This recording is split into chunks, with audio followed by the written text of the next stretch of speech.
The presence of artificial sweeteners in rural groundwater shows evidence for contamination by local septic system wastewater, researchers from the University of Waterloo have found.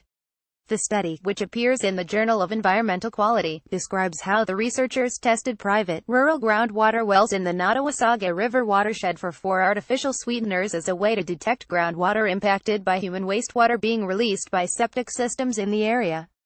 Artificial sweeteners are ideal human wastewater tracers as they exit the human body essentially unchanged and are not completely removed by most wastewater treatment processes.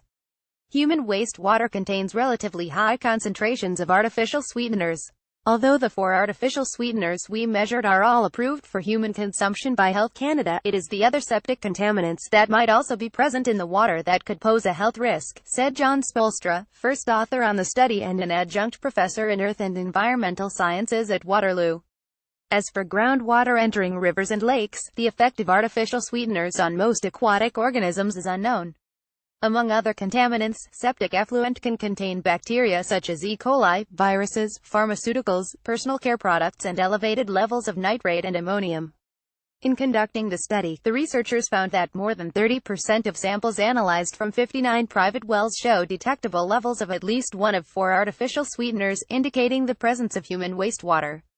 Estimates reveal between 3 and 13% of wells could contain at least 1% septic effluent. The team also tested groundwater seeping out of the banks of the Nottawasaga River and found 32% of their samples tested positive for sweeteners. Again, this indicates that some of the groundwater entering the Nottawasaga River has been affected by septic system effluent.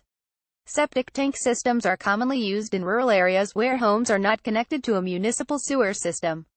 The system provides primary treatment by removing solids before the effluent is discharged to a septic drain field where further treatment occurs. Previous studies by the same group revealed the presence of artificial sweeteners in the Grand River as well as in treated drinking water sourced from the river. We were not really surprised by the most recent results given what we've found in past studies, said Spolstra, also a research scientist with Environment and Climate Change Canada. Septic systems are designed to discharge effluent to groundwater as part of the wastewater treatment process.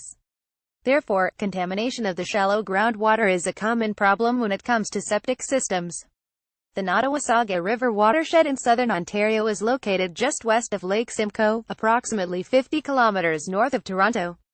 Other authors on the paper include former master's student Natalie Sanger and Professor Sherry Schiff, both from the Department of Earth and Environmental Sciences at the University of Waterloo.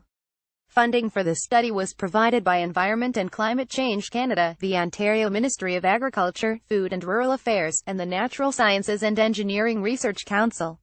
Disclaimer: AAAS and Eureka Alert are not responsible for the accuracy of news releases posted to Eureka Alert by contributing institutions or for the use of any information through the Eureka Alert system.